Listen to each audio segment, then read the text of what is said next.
Paul makes that great statement in Romans 1, verse 16. I am not ashamed of the gospel, the good news, for it is the power of God for salvation to everyone who believes.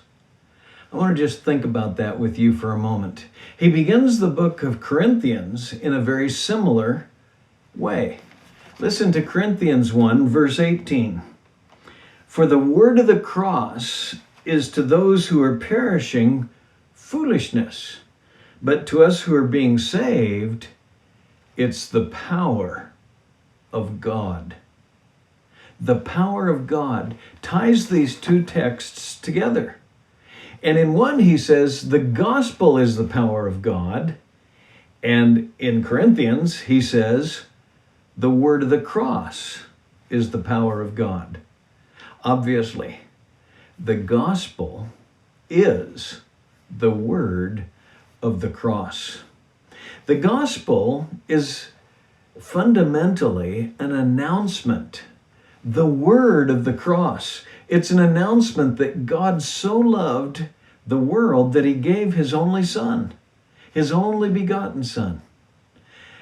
You and I have the privilege of announcing good news. It's truth, and it is good truth. It's news, and it is good news for anyone who will hear it. I'm not ashamed of the gospel because it's the power of God for salvation, for deliverance to anyone who will believe and everyone who will believe. In every generation, we have the privilege of proclaiming this good news, and we live in this generation where sometimes people aren't ready to hear it, sometimes they are. Really, that's been true of every generation, but we have the great privilege of announcing it. So we can say with Paul, I'm not ashamed of this gospel because it is great news that we announce. And whoever will believe it will experience the very power of God.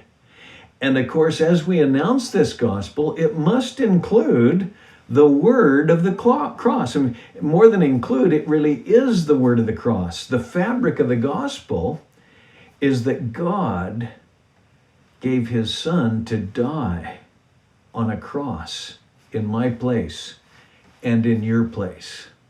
Oh, don't ever be ashamed of that good news.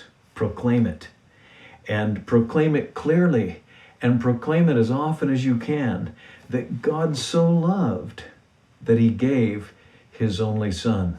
This is the very power of God unleashed in anyone's life who will believe, for deliverance, for salvation.